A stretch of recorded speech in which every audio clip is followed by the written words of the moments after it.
introductions. My name is Supi, and I'll be your chair judge for the rounds of honor. From left to right, please.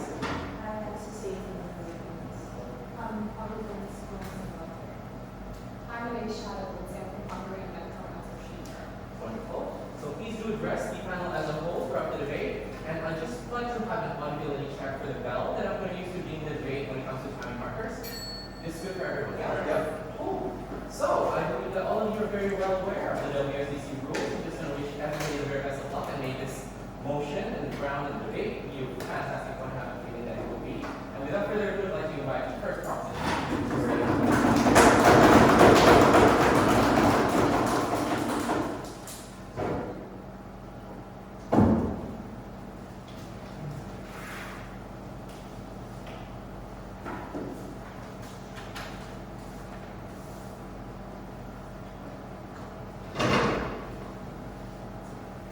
If I speak at this volume, it's fine. Welcome. All right. Over-tourism is an invader that takes no prisoners. It ravages infrastructure, ruins housing markets, and drives locals into a pseudo-servile class subsisting in minimum wage jobs. We oppose this cruel reality. What is our model in this debate? On our side, we support a substantial decrease in the number of tourists at major destinations like historical churches, beaches, or old city centers that are chronically flooded with tourists on their side. We think this decrease can happen in a variety of ways. We'll list three. First, it can look like increased taxation that targets tourists. This can look like taxing hotel stays or raising entry fees to national tourist attractions or taxing other things specific to tourists. This disincentivizes many people from going to overcrowded areas and already is used to control congestion in Japan and China. But secondly, it can also look like promoting other locations to tourists to diffuse tourism. So most people don't have a deep desire to go to a specific beach, for instance, but they go because their friends or the New York Times recommends it. We think they'd be happy to go to somewhere else. Three, though, it can also look like hard cap reservation systems, such as those used in Machu Picchu that put a numerical limit on tourists. We recognize that the world is nuanced. Different measures will work in different situations. For some locations, increasing prices will be enough to significantly reduce tourists, while others will need a hard cap. This debate should engage with all those cases. But what we will point out is that governments is an incentive to avoid massive economic disruption that hurts their votes and their own stability of their country, which means that the immediate economic effect of this policy probably isn't that bad. You have taxation that offsets some of the revenue lost from fewer tourists because each one is paying more. You have more tourism that's diffused to different places, so even if they don't go to the half-nude beach in Belize, they can go to a smaller, less-known one. The bottom line of this model is that the number of tourists needs to come down and needs to substantially be reduced, and governments are likely to take the most efficacious and least disruptive path to that goal. First argument, this will massively improve the lives of the local population. We think this happens both economically and culturally. Economically, we think that tourists place a massive burden on public services. Subway systems get way more crowded. Roads are almost impossible to commute through. Water supplies are threatened by excessive use. Dubai can face water shortages in the height of the tourist season, for instance. And importantly, local residents foot that bill. They suffer through frequent water shortages, through blackouts, through garbage literally being dumped in their neighborhoods in Mexico from the all-inclusive resorts so that the tourists can have their margaritas.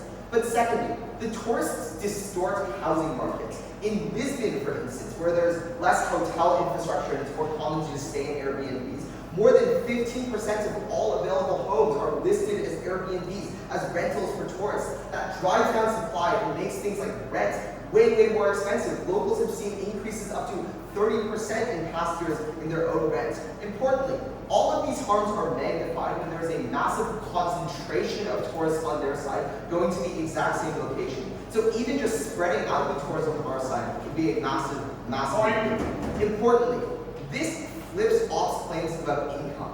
Even if being overwhelmed by tourists constantly means the average bartender can collect more tips and earn marginally more, if it means they're locked out of the things that they actually want to buy, like having housing, like not needing to live outside the city and commute for an hour every day and having water shortages for the infrastructure that they paid for, then it doesn't really matter. They will never be able to buy the most important parts of their life on their side of the house. Even if their income is higher, their quality of life is worse, which is what we actually care about. But secondly, we think there are massive cultural harms done by tourists that are gone on proposition.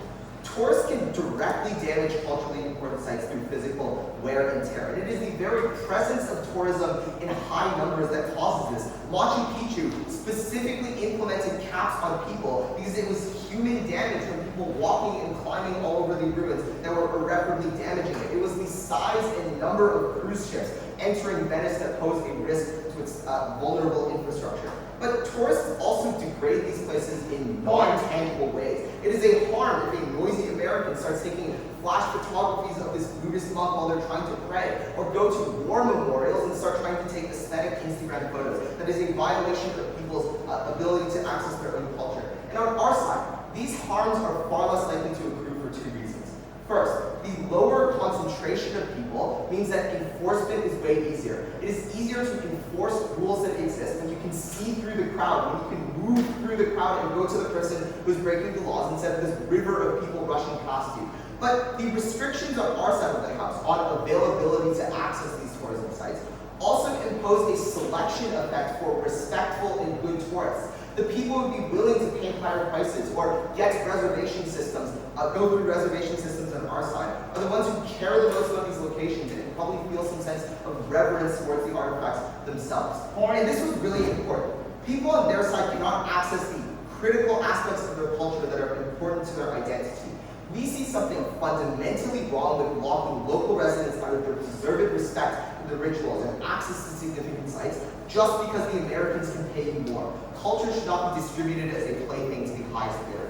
Second argument, this massively enables, sure, I'll take one before a second. Sure, tourism might cause some damage, sure it might put some strain on infrastructure. Can you please explain why this is worse than not having that infrastructure, because tourism brings a lot of money with which you can give back? So this second argument is also going to tell you why actively government spending is diverted towards tourism and not spent on better infrastructure, which is really important.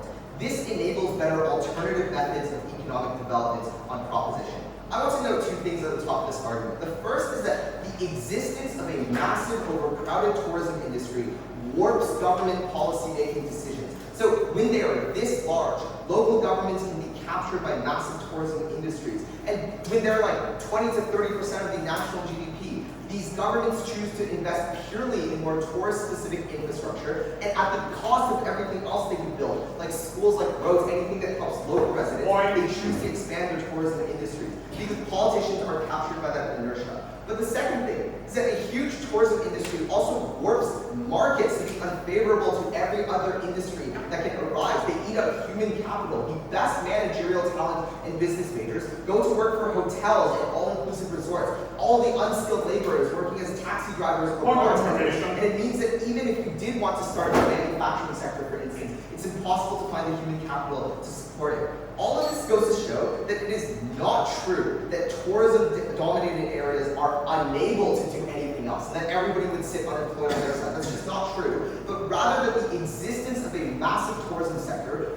warps the economy in fundamental ways to be against the long-term interest. You cannot, build a manufacturing sector on their side.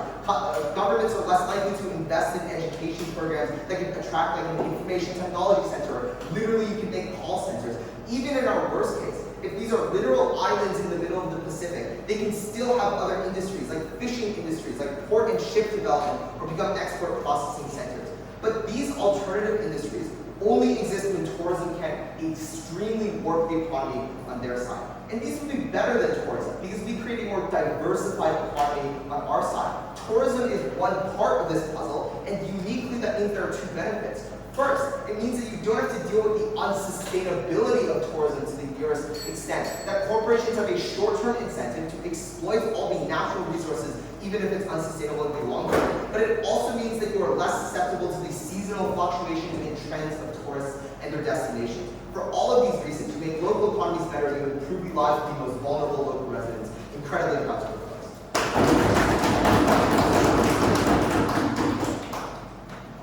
All right, wonderful.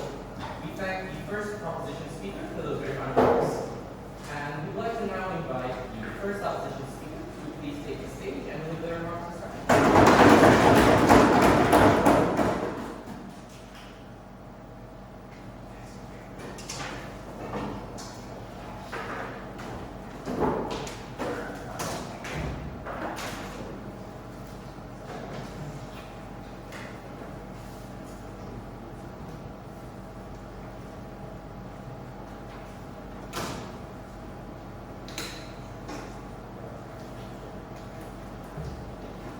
May I begin?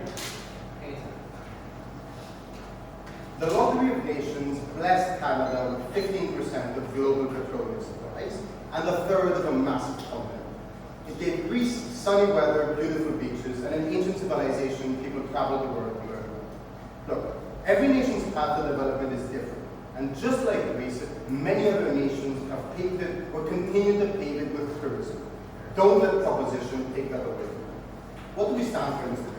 Firstly, we support major tourist destinations existing. We think they're excellent sources of development for their countries, and we think we will try to make more of these major tourist destinations within each country if possible. Secondly, we support tourism being regulated as any other industry in that country would, being susceptible to the same environmental and the same labor regulations as anything else. What would be our debate? Firstly, that tourism fosters development. Secondly, why that development is equitable. Thirdly, why it is sustainable. And Alexia will talk to you about the experience of tourism and why that is really, really nice. What is proposition there? The first thing I want to know with proposition is that they try to sort of model their way out of the harm of their side. What is the harm of their side? It's that tourism in major tourist destinations often accounts for a large portion of GDP. In Greece, that's 20%. In Thailand, that's 18%. In more specific regions, like Bali in Indonesia, that's 70% of the GDP. Same with the Bahamas, for instance. Now, when they try to model their way out of this, they say, we can just tax it more, and, it can just shift to a couple other places within that country. Firstly, this doesn't address many of the areas that are very small. For instance, the Maldives can't just shift to another place in that country. They're small, it's all a major tourist destination. Same for a lot of the Caribbean islands. But secondly, we think we also support other locations becoming big. So when they think about spreading tourism to other locations, that just happens less on their side, because when that other location becomes big, again, they would stop that, they would cap that out. On our side, we will allow the other locations to also become major tourist destinations, and we think uniquely we have a greater capacity to do that, because for instance, when many people go to Athens, because that is a major tourist destination, that is where we can also advertise many other places in Greece or in that country, and we think that therefore, that having a major tourist destination where everyone goes uniquely gives us the capacity to advertise a lot of other areas in that nation. Clearly then, their modeling out of their harm doesn't actually work. They do sacrifice a lot of income. But the second thing I want to note is that they're alternative, right? Because they tell you in their second argument that they're alternative, they want to develop a manufacturing sector, right? I'll speak more about that in my first argument, why the alternative is likely to be bad. But let's look at the manufacturing sector or technology sector, right? The first thing to note is that to develop these industries, you need to have an educated population with disposable income. They need to be able to make startups. They need to have the education to work in tech or finance. I'll explain to you why tourism is the best way for people to develop education, to get disposable income, and maybe then we can also develop other industries in parallel. We think that works fine. But secondly, they tell you that people don't want to work in manufacturing, that they don't want to work in tech, in the tech sector, and so therefore you don't have human capital. Why? Why don't they want to work? Why do they prefer working in the first sector?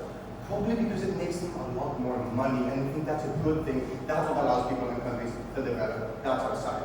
Finally, I just want to address your argument in terms of the subway being filled up with trash everywhere, water use, and they try to preemptively weigh this with income by saying maybe you have more income, but the subway doesn't work, right? Firstly, a lot of this infrastructure is built for tourists, right? A lot of trains, for instance, that connect rural areas where tourists want to visit because they have nice beaches with the urban city center that has an airport are built for tourists to go, but guess what? Also allows for mobility of labor for the locals there, which is really, really good for them. But the second thing I want to note here is that money solves a lot of these issues. Yes, they're right. Hawaii has a lot of water issues because tourists go there and use a lot of water. You know what Hawaii built with a lot of money that they got from tourism? Desalination plants. In 2022, they built a $200 million desalination plant. That's a lot of their issues solved. Trash can be picked up when you can pay people to do that. I'll explain later why specifically hotels have an active incentive to do that.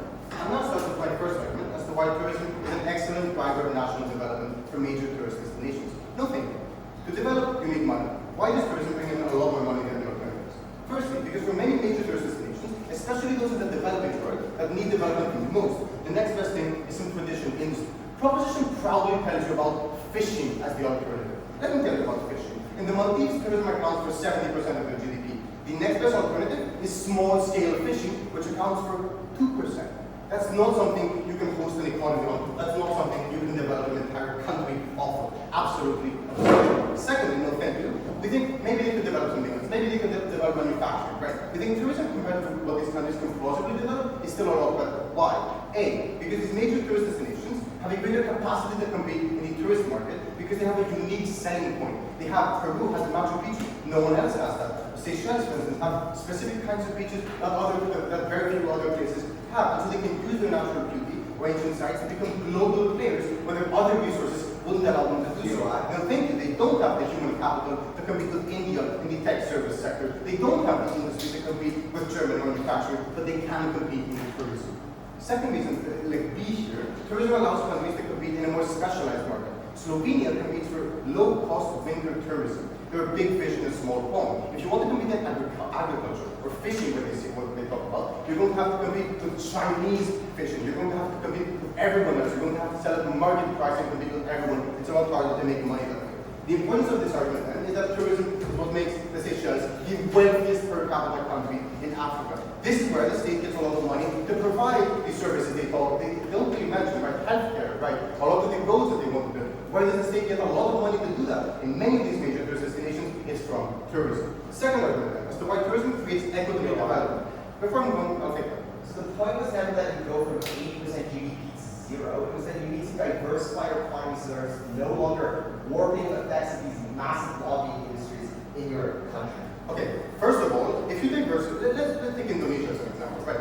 If you diversify away from tourism in Indonesia, what other industries are going to be sustained? Probably a lot of heavy mining for nickel. Probably a lot of the deforestation that happens for palm oil. Those are the industries that proposition is strengthening. I would argue, and I'm going to argue, that those are a lot worse, right? But I already explained why you have a comparative advantage in tourism you don't have it in other areas. Our second argument, then, is that tourism creates equitable development by distributing wealth in society.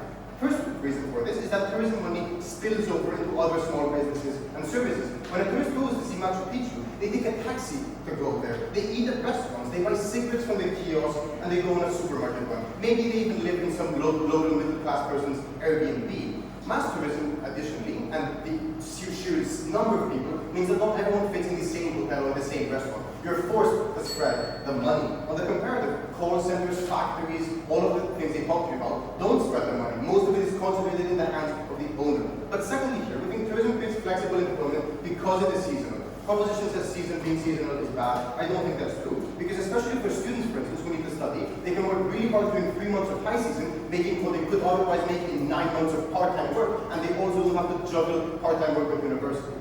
Therefore, the impact of this is that tourism allows for an educated workforce with disposable income that allows to develop other industries like tech or finance in parallel to and because of tourism. That's why tourism is so great. I'll very quickly now talk to you about why tourism creates sustainable development. Quite simply because the incentives of the actors in the market align much more with environmental sustainability and preservation. For hotels and investors to keep making money, they need to preserve the beaches, the hiking trails, and the sites that bring in the tourists. That's why Greece and Spain have the cleanest beaches in the world. Because unlike other industries like fishing, which we talked to you about, where you have an incentive to overfish, or factories that would cut costs by dumping waste into the river, like the Marriott in Indonesia cleaned up 8.2 billion tons of toxic waste, 8.2 tons rather, not billion, of toxic waste in 2022 from rivers to preserve the natural beauty that brought the tourists. Conclusively, tourism is an excellent source of equitable and sustainable development that is often irreplaceable. Don't let proposition try and fail to replace it.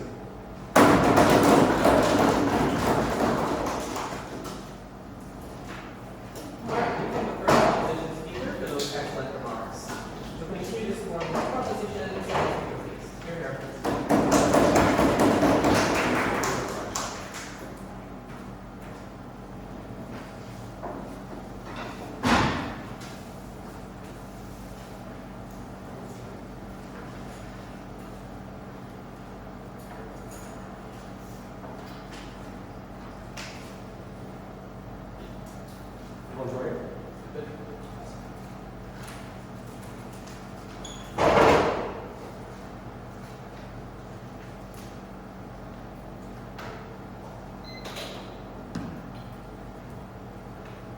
Tourism doesn't actually save people. Instead, it kills and corrodes the very thing that generates oxygen in the first place. Oxygen's world is one where people became alien and foreign in their own cities, and that is something we refuse to accept. I want to talk about 3 things in this speech. First thing, I want to talk about our model and why this advantages today. Second, I want to talk about economic development and my good argument. And finally, I want to talk about culture and preservation. Firstly, on the model, their big criticism is dispersion doesn't work in the Maldives.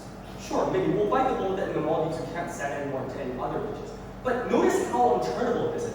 The vast majority of the world the biggest tourist destinations aren't singular countries with a bunch of beaches. There are places with many cities that people commonly ignore, with beautiful small towns with artisanal villages that people overlook because Instagram influencers just happen not to talk about them, because New York Times reviews just happen to ignore them. And we say those places do have great opportunities for this project. But furthermore, they say, well, we put people away, we get them to Athens, and then we disperse them to the rest of the world. But that's not really how people plan, right? People have 2 weeks of vacation time that their company gives them. They have a certain amount of money they can spend, and they plan a trip. And so on our side of the house, when they see how expensive it is to go to Athens, they pick somewhere else. And so they're much more likely to disperse on our side.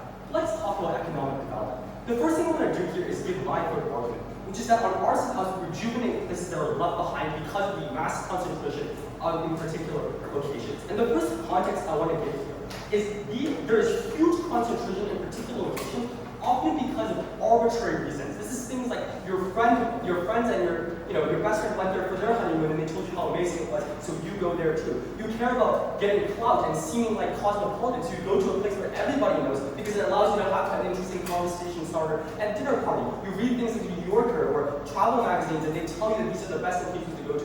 What that means is tourism is a network effect. Where the more people go to something, the more people want to go continuously because it is a vibe. It's a nice area to visit. And that is why precisely places like Venice have experienced exponential growth in tourism, because the more tourists go to one location, the more tourists follow through. Given that, that means there are many locations which are arbitrarily left behind. Beautiful places who lack the economic growth that they say. We agree to some extent that tourism is valuable, that it's useful to have diversification in the industry, that it's good to have some manufacturing and some exports and also some tourism. And notably, we don't get rid of all tourism on our side, right? But the important thing is on their side, there are incredibly vulnerable areas that get left behind. What are those areas? These are some of the most left behind periphery parts of the developing world. It is rural Bolivia. It is places in the Philippines which don't happen to look glamorous on a magazine cover or an Instagram post. It is places that are politically unpopular or irrelevant, like Kazakhstan or Kyrgyzstan, which do have beautiful mountains that tourists can visit. On our side house, we actually help those places and co-opt all the benefits that Greece wants to talk about. Let's talk about economic development. The first thing we want to point out is huge mitigation to their claims about the benefits of tourism, which is that much of the money doesn't actually end up in the local market, and instead is spent by big foreign companies, which are the only ones able to have upfront cost investments to serve tourists in the first place. The best example is our own hotel, right, which is in Serbia, but is owned by Crown Plaza, which is owned by IHG, an American hotel company. So the vast majority of the profits that are supposedly generated end up in the pockets of American businessmen. Sure, the hotel workers have higher wages, and I'll deal with that later down the line, but the vast majority of the benefits actually end up in foreign companies. Similarly, the biggest beneficiaries of tourism to Venice aren't actually the local business owners. It is the cruise ships that drive thousands and thousands of tourists into that city all the time, and none of those cruise ships actually are owned by the Italian government. They're owned by massive multinational corporations. But even disregarding that piece of mitigation, I want to defend a fundamental claim, which is we are able to turn away from tourism on our side. Even in the most uncritical example on our side, which is the Maldives. Like, come on, they really want to talk about Maldives over and over. I'll engage with them on that ground. And here's our claim. We're not getting rid of tourism, right? We're diversifying away from tourism. We're not going from 80% of GDP to zero, we're going from 80 to 40, from 80 to 30. And there are real alternatives that exist. They have causation backwards. It is not because tourism is fundamentally good that everybody chooses to work in tourism. It's because the government only invests in tourism, because the government refuses to fund things like education. It refuses to create a tech sector in the first place. It spends hundreds of millions of dollars subsidizing hotels, subsidizing travel agencies, because they have huge captured local governments, and they have massive advantages when it comes to developing the tourism industry. So of course, when they give you statistics, of course it looks at the GDP as highly reliant on tourism, but that is precisely because the tourist companies dominate the political system. It is not because these countries aren't able to fundamentally adapt. And the intuition here is very simple, actually. Many of the comparative advantages that help tourism also allow them to export their culture elsewhere. Venice is a gorgeous city, but that means it's a great place for producing art, for making film, for starting art schools and having people come there and study history and archaeology. Greece has amazing history and culture, and that is precisely why it's able to export much of its culture overseas and create artisanal products that people will buy. There are places for particular tropical weather, which is able to benefit from exotic agricultural products like specific fruits that you aren't able to buy anywhere else. Fishing really is a good industry because fishing is sustainable. You can start fisheries that literally make sure they don't overfish, and so it is actually sustainable on our side of the house. And I want to point out that tourism is one of the worst industries to turn to. They say Canada has natural resources, But the real reason why Canada is wealthy isn't that we consistently exploit our oil wealth. That's what happens to Venezuela, right? The real reason is we use our oil wealth and we invest into things like the service sector, into manufacturing, into tech, into consulting and law. And the reason why is tourism is structured in Canada. It is seasonal. It is arbitrary, as I described before. If somebody suddenly goes out of fashion to visit Venice, then everybody in Venice is suddenly economically screwed for no reason. If there happens to be a global pandemic, guess what? People are going to come to your city and your entire country tanks. If there is a huge controversy with airlines and people are suddenly afraid to go on the Boeing 737 MAX, the Icelandic economy crashes because they're incredibly reliant on people being willing to take air travel in the first place. In comparison, we're able to diversify. Not every industry is perfect, we'll concede, but at least we have a multitude of them. At least governments aren't captured by singular industries. At least people have alternatives to turn towards. But furthermore, we said there were unique economic harms that they didn't engage with at all. We said there was a huge burden on public services.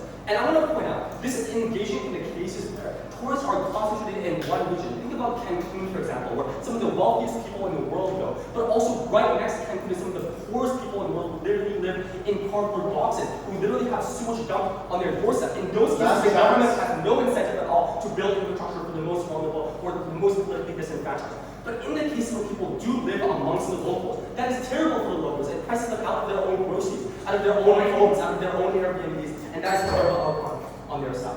The final thing I want to talk about is preservation, because they completely ignore our claim.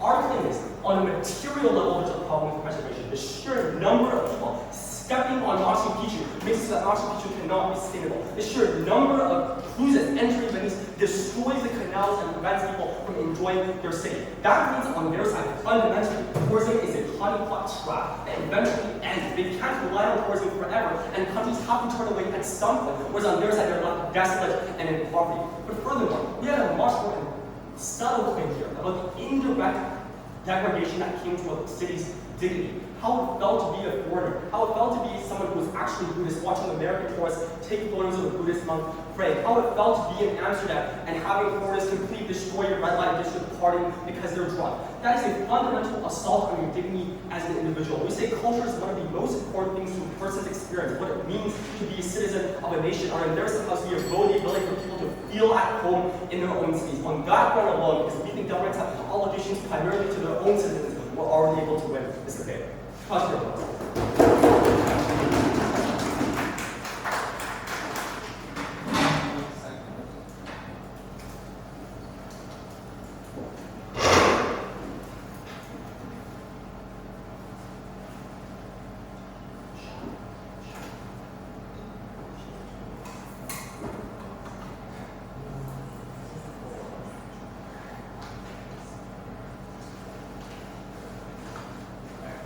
Thank you very much indeed for the great remarks. And continuing this next one, take the second opposition.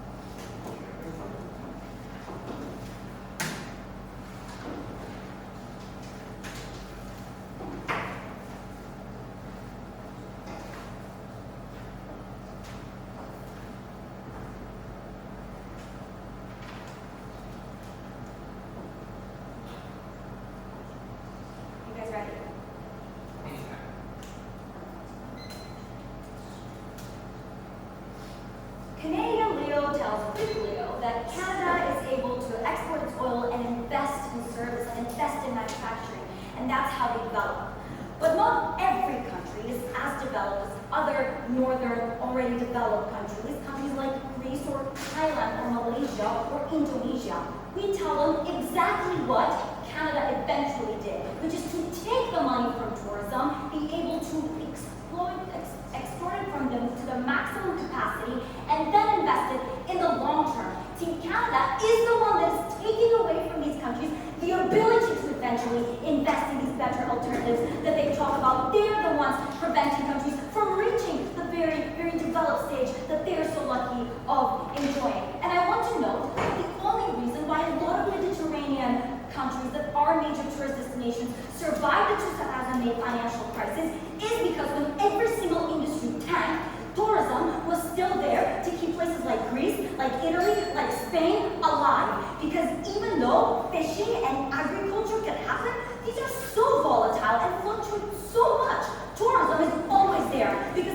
always be summer, or skiing for winter will always exist, and that is a reliable form with which you can actually take advantage of what the world blessed you with in order to actually finally compete on a global level. Tourism allows the most vulnerable countries to actually make money, and we say, let them. So, let's look at what we heard so far from Team Canada.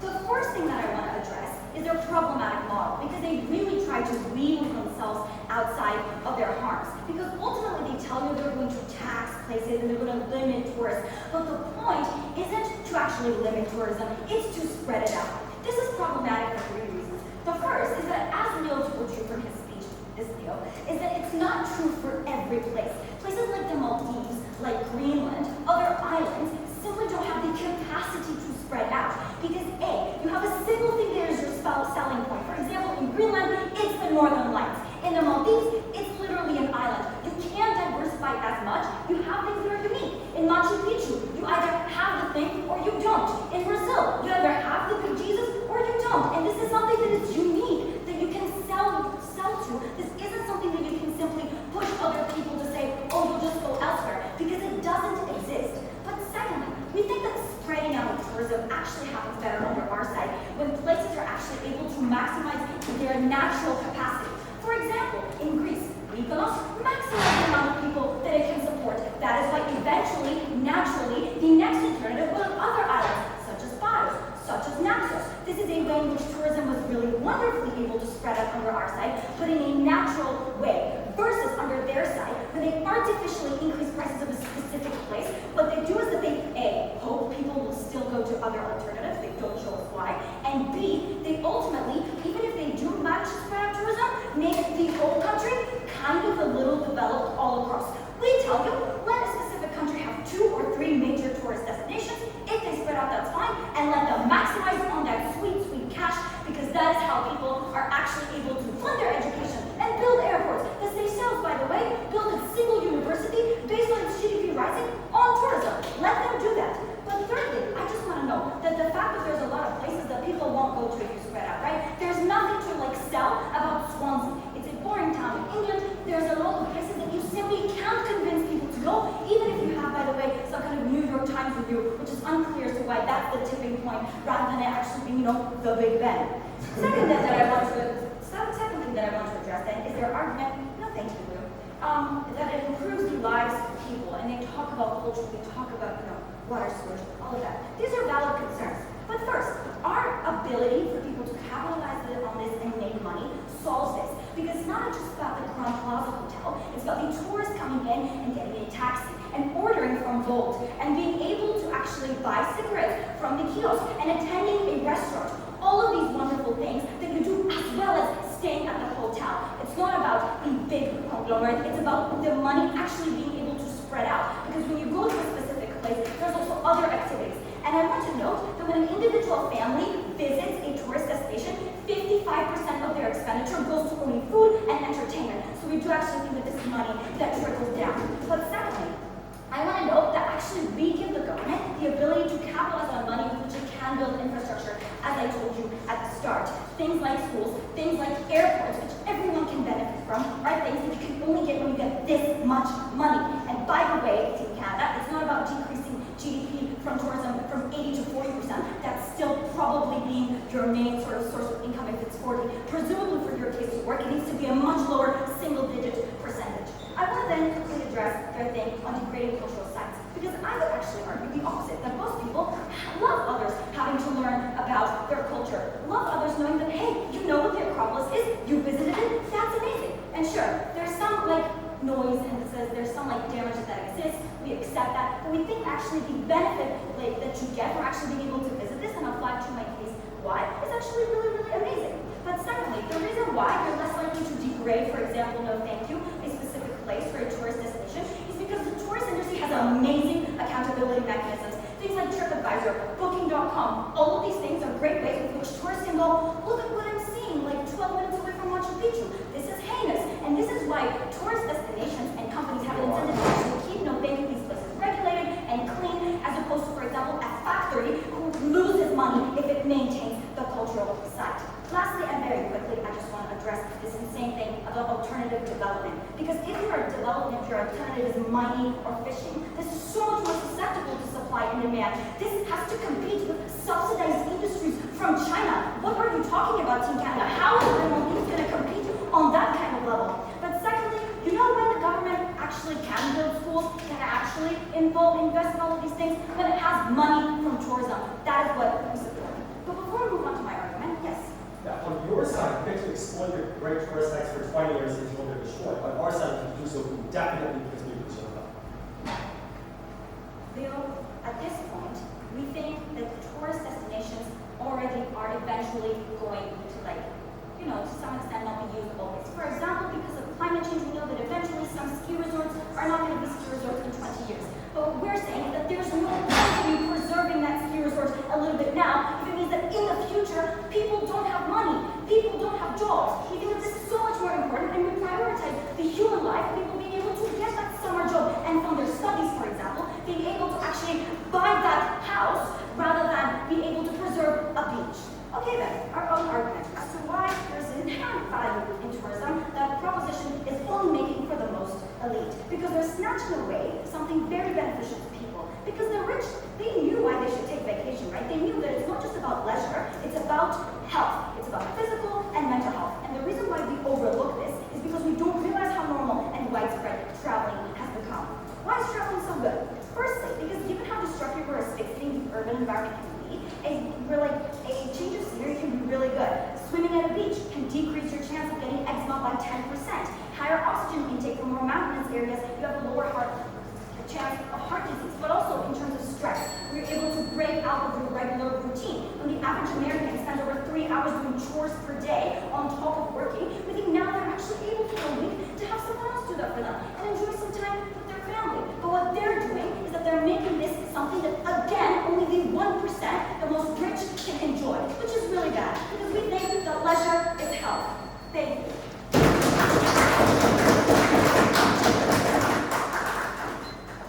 Alright, thank you very much indeed to the second opposition for those very fine remarks. Now, as the final example in the proposing side today, the third proposition, bigger.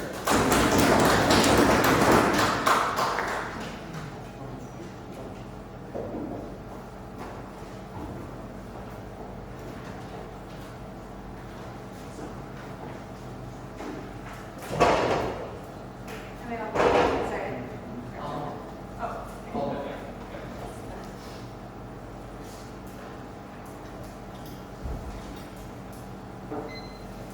After giving a very rhetorically strong intro in first, telling me that Greece is condemned to nothing more than tourism, they come up in second and try to recharacterize tourism as a stepping stone towards other industries, and they're now able to use this money to reinvest it. Note that that is a fundamental case shift that concedes the possibility for other industries to develop within these countries. So I want to deal with this version that you heard about a second at the top of my speech. Why is it that tourism fundamentally crowds out the other economic alternatives? This is the analysis that we already gave you in first. We told you that it does so in 3 ways. First, there's limited government attention and limited government resources. A subsidy towards helping clean up the streets of Menorca after all of the trash that tourists leave there after the holiday season is a subsidy that cannot go towards building ports in Menorca. Secondly, that the money for the tourism industry makes it so that the tourist companies, the people who own the restaurants, who own the hotel chains, get more money. And with that money, they're able to be a stronger lobbying force that then continues to get the government to continue subsidizing in whatever they want and not actually investing in other economic alternatives. And finally, that there's limited human capital. The individuals who work within the hotel industry are now individuals that cannot work in the boat building industry. Do not let them now change and try to get the best out of both worlds, when ultimately they are sacrificing any of the benefits that they can get on their side of the house. Tourism is a tiny trap that they fall into on their side of the house that keeps everyone stuck, that keeps the locals stuck in minimum wage jobs in which there is no alternative. Because you do not have an alternative to being someone who just does bulk deliveries every day. Even if that is not the job that you want for yourself, even if what you want for yourself is upward mobility, a better life for yourself and your family and your future, which we only provide to you with the economic alternatives that we provide with a diversified economy inside our position. That being made very, very clear, let's talk about 2 things in this speech. First, let's talk about the economy. Second, let's talk about culture. First, the economy. Why is there the potential for economic alternatives? Opposition conceives of the way that when the economies develop, as if like the divine heavens just like came down and then predestined certain sites to only ever being tourist economies. We would say that there are certain characteristics about sites that would either predispose or disincline them towards tourism. So maybe having white sand beaches predisposes you to being a tourist destination, but it is ultimately a human decision to invest in specific characteristics and not invest in other characteristics that gives you the comparative advantage that you have in tourism and the comparative disadvantage that you have in other industries. When we limit mass tourism, we compel these areas to explore the other characteristics that they haven't tapped into. You can take advantage of your geographic location if you are a small Caribbean island, where you can now be a place where foreign ships come to refuel, restock, and process their exports. If you have a tropical climate, you're able to grow crops, and then you're able to enter the secondary sector, when you start making products from those crops. When you start taking mango and pineapple, you start making jams out of the fruit that you're growing. These are all economic alternatives that we say we're able to get on our side of the house. So when they try to tell you that only 2% of the Maldives is a small-scale fishing industry, that is a consequence of mass tourism, not some predestined thing that they are never able to get around. On our side of the house, with investment, you are able to get around these economic alternatives. And no, Greece, you do not need to be able to compete with China. All you need to do is have a diversified economy that is able to offer some other sources of revenue that aren't so contingent on whether or not the New York Times decides you're going to be the prime destination of the year. Why is that potential for economic alternatives to happen exclusively on our side of the house? And this is going to prove to you that even if these alternatives require higher skill levels or require you to be more educated, we are able to get that skills training uniquely on our side of the house when governments are making those incentives. We free up government resources that are otherwise earmarked for tourism-related subsidization and maintenance. Spain has to spend 110 million euros investing in the Canary Islands tourism industry. That's 110 million euros that can be used for skills training programs for people in the Canary Islands to learn how to build boats. That only happens on our side of the house.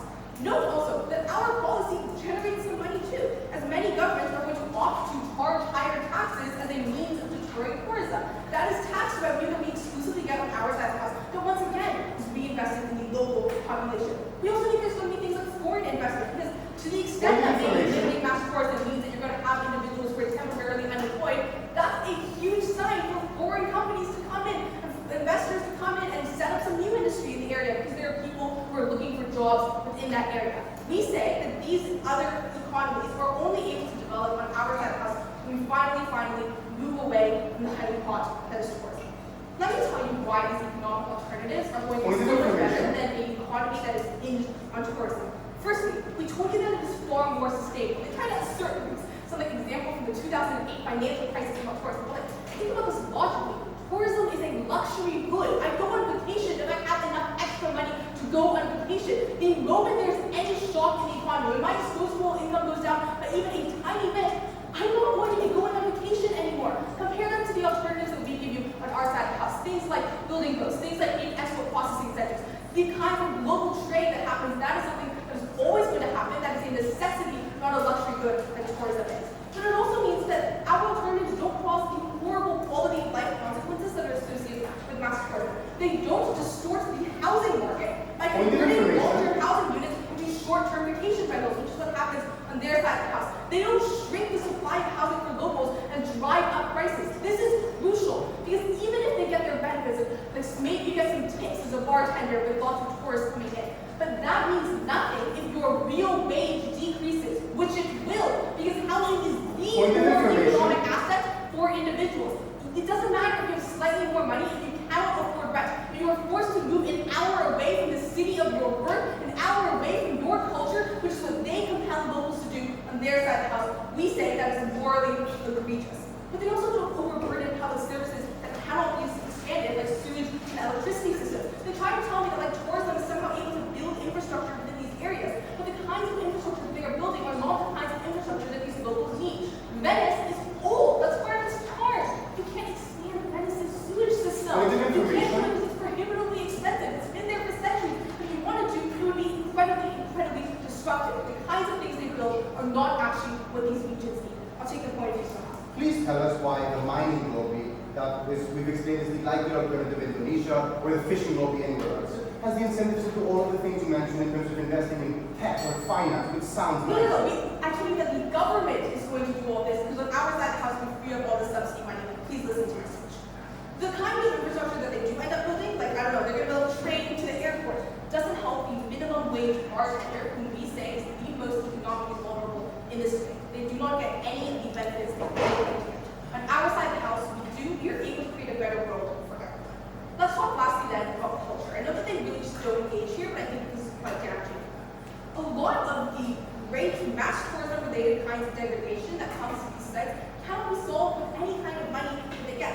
Mass tourism does cause irreparable damage to these sites. The ancient buildings of Machu Picchu were constructed for thousands of people a day to walk on. And, the Lascaux Cave complex wasn't constructed for people to constantly exhale carbon dioxide and ruin them. And perhaps, you can super glue the steps back on, or you can repaint the cave art paintings. But that destroys the historical value of these sites, which is in its authenticity, which is in how well preserved it is, which is in the connection that it gives us to human history, to humankind, to human values. We're only able to protect that on our side of the house when mass tourism ends once and for all. Thank you. All right, we thank the third proposition speaker for those very fine remarks.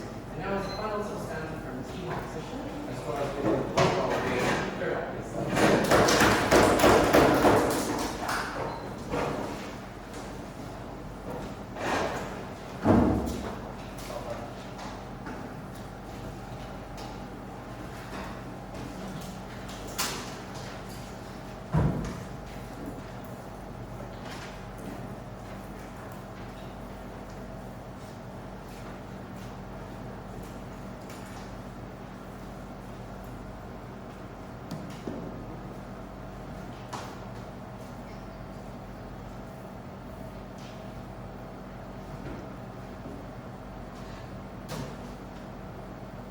Panel, quote Mr. Krabs, SpongeBob, you like money because I like money. And everyone in a country which benefits off of tourism likes that money, and that is why they do. And at the end of this debate, at the end of this speech, you too should like money. Because money fixes each and every problem they tell you, and it is the most important thing in this debate.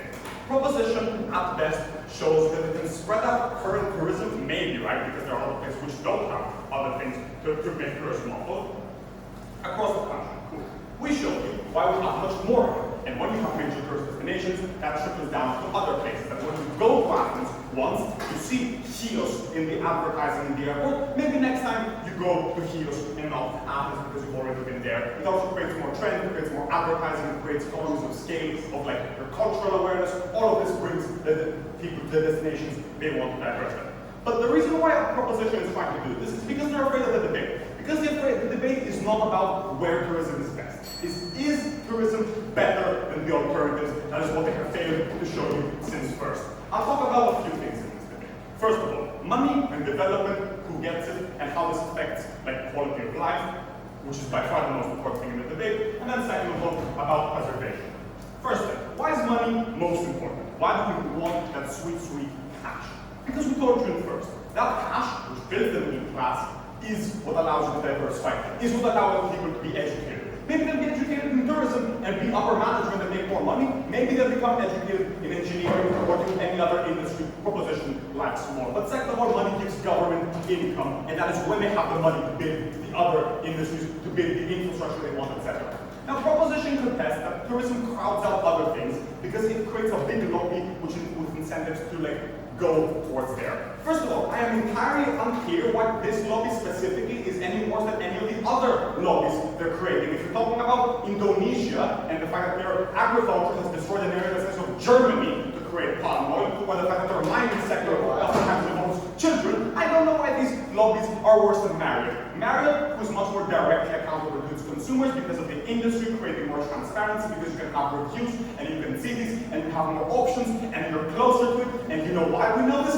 Because they know about this. They know about all of the issues in these hotels, and that's what they're talking about. No one really knows or cares about the issues in Indonesian mining. Cool. But also, right, in their first, I think that the government wants to make this transition from tourism done in the most best and accessible and transferable way. For this reason, we think it would be done better. And second of all, to the extent to which locals are richer, I don't really care about the preservation of their culture. They tell you that locals have a right to that culture. If they want to use that culture to make money off that culture, that is their right to do. Let's talk then about the money. They try to mitigate by saying that this money goes to foreign companies. I think we've already addressed as to why this is not the case or is any better. And I think it's a sign of desperation when the third tells you, look, unemployment, not that bad a thing because then the foreign companies will invest. But if it is true that you're talking about a company like a country with mass unemployment and foreign investment, all of the revenues from that industry are going abroad and you have much less of a capacity to actually keep that money in. You have a lot more desperation.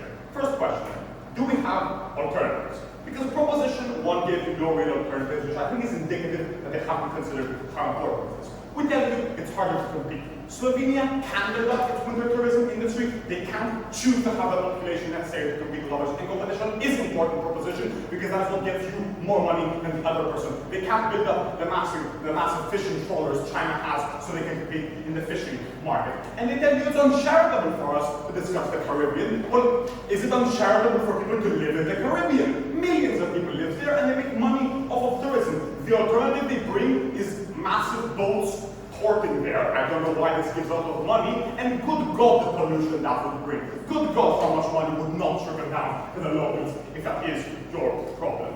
Clearly then, there are a lot of instances where either countries don't have alternatives or very importantly, regions don't have alternatives. Because the sparsely populated areas like the Aegean, where you have small islands with a permanent population of a few thousand people, these places don't have other economic sectors or jagged, dry rocks. They barely have any agriculture. They don't have any alternatives. But let's pretend and let's discuss the basis where there are alternatives. Are these alternatives better? No. Why? Because proposition tells you they want a diversified economy. And we generally agree. But the problem is that once you take away the 20%, if that is to be filled up by all of the other big sectors, these big sectors now become comparatively much stronger. The mining or industry lobby will have more power when they have 55% as opposed to 40% of their country, because Bali is no longer a tourist destination. And we think these are much worse lobbies to have because they have fewer good incentives to preserve the environment, because that doesn't align with their profit. They actively benefit from this destruction, and they're much less accountable to their consumers who are much more far away. Second of all, I think tourism is much more stable, right? Because it's easier to spread out and move people across. When you have something like commodity price fluctuations, it's much worse than for tourism. In 2008, the reason why Greece and other countries remained stable is because they could redivert tourism flow from the West to China, but this wasn't happening. This is much harder to do if you have complex supply networks for you to ship out other goods which rely on trade agreements and physical infrastructure. Tourism is much easier to spread across. And the bigger it is, the more transparency exists, the more options there are in this different. Lastly, tourism immediately trickles down. They have not addressed any of this. What do they tell? They tell you that this leads to gentrification. First of all, so do a lot of things, so does a lot of countries getting richer. Second of all, we think that when you build up the infrastructure, it doesn't matter if you need to live 30 minutes away because you can take a nicer train that the tourists paid for. We think that especially in places like rural communities, like the Aegean, where you have high ownership rates, where people own these homes, this gentrification means a lot of locals get very rich by selling their small house to some other person so they can turn it into a hotel, and that is a lot of money they can invest in themselves and their children. Lastly, the only reason why Venice remains floating is because of the tourist money. We think all of the problems are solved by the money which comes in. I'll pick the one. Yeah, on our side, we're going to have many different industries. We'll have the port building and manufacturing and fishing. On your side, we'll have one. No, because we have more money which exists now, money which, if your government wants to diversify, can be used to diversify. The fact that Seychelles was only able to build its national university after tripling its national income because of tourism. Before that, they were doing your small-scale fishing, which is what you think these people want to live off of, like in this backwards, not very profitable industry. And you know why small-scale fishing is bad? Because you need to compete with massive Chinese trawlers to make any money if you want to export that. If you don't want to export that and you're just living off of fishing, you have the same quality of life you had 200 years ago. I don't know why they want to send the Seychelles 200 years into the past. But let's talk about preservation. We think preservation, not a priority, because people making money means they are making money, and that is more important than some rocks or some turtles. But let's be clear. These places are already going under. Snow is melting. Rising sea levels are destroying the beaches. We have closing window of opportunity. We need to take as much money as we can now, so we can diversify, so we can create that middle class, so we can get that sweet, sweet money, so people can be better off. These things are already being destroyed. And second of all, to the extent to which we care about this, money answers your question. Money gives you the money so you can build your nice museum, so you can hire all of the archaeologists to preserve the Great Wall of China or the Parthenon, which are already being damaged independently of tourism by things like acid rain, by things like the passage of time. We think that money you get off of this is uniquely accessible because otherwise people would want to divert that money to more immediate things. When you can make money off of the Acropolis and preserve it, that's what governments are actually willing to build one of the best museums in the world. None of this happens under their side when they impoverish much of the world. We are very proud to oppose competition.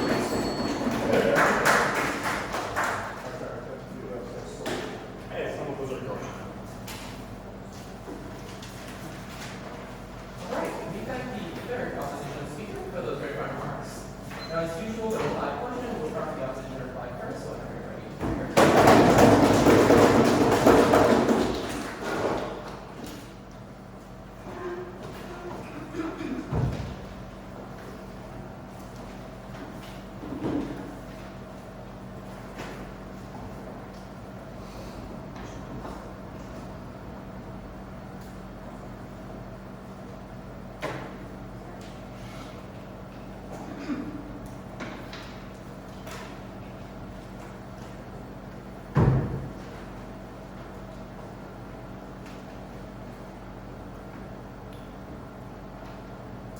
In 2023, Hawaii, where tourism is 25% of its GDP, established a $200 million desalination plant which can cover its peak season water usage and can get cheaper water for locals in the off-season. The Seychelles built their single university based on the tourism industry. We see countries using the thing they have been blessed with, the thing they can capitalize on to actually develop. Team Canada doesn't get to stand up in here and tell these smaller countries that they should develop through small-scale fishing. They chose tourism and they chose it for a reason, and they should have the right to continue to do this. I'll be answering two questions in this speech. Firstly, on development, which side gets more money and which side gets better money in terms of being able to invest it? And secondly, where is the quality of life better? I think the first is the most important question because both teams agree that they do want, the country to have a level, and economic stability, people to make money, etc. So let's answer then this question on development. What did we tell you? That countries which capitalize on tourism and their major tourist destinations have a unique selling point. This thing makes them much more competitive than they would be on things like agriculture, which most of the world does, which means that you can make a lot more money quantitatively. This means that, you'll invest some of it in expanding tourism, even though this is what makes you the money in the first place, but also in training your labor force to be able to get into that tourism, to be able to learn different languages, or work in a hotel, or even across the scale, right? Being able to work in restaurants, to be able to start their own companies. We think this is great money to be investing in. B, we told you can build new infrastructure, such as airports, which are amazing for everybody. And you have the incentive to do this when you're a major tourist destination, because people fly over from across the world.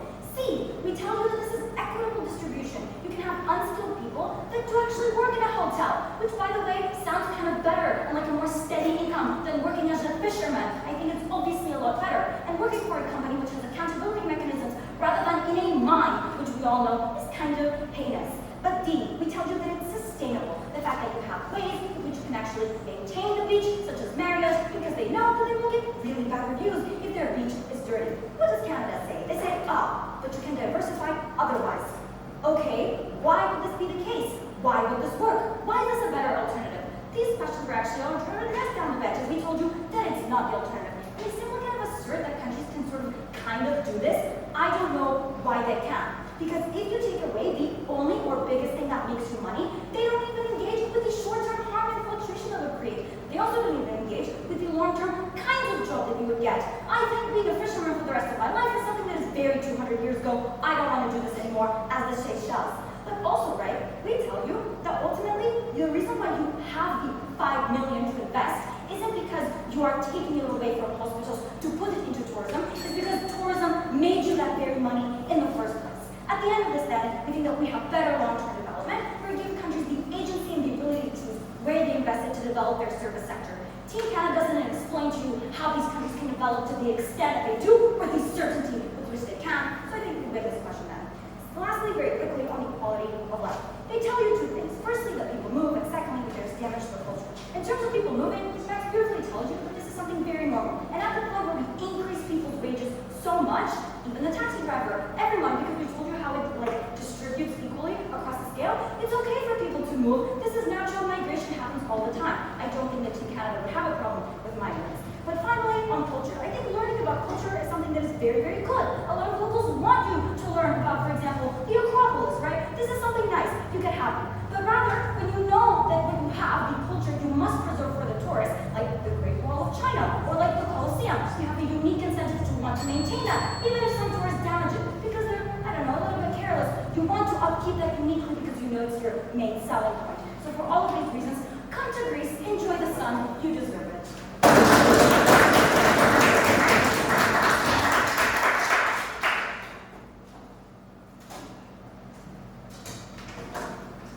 All right, wonderful. Thank you very much. Opposition reply.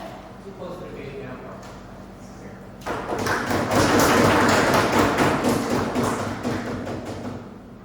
Everyone ready?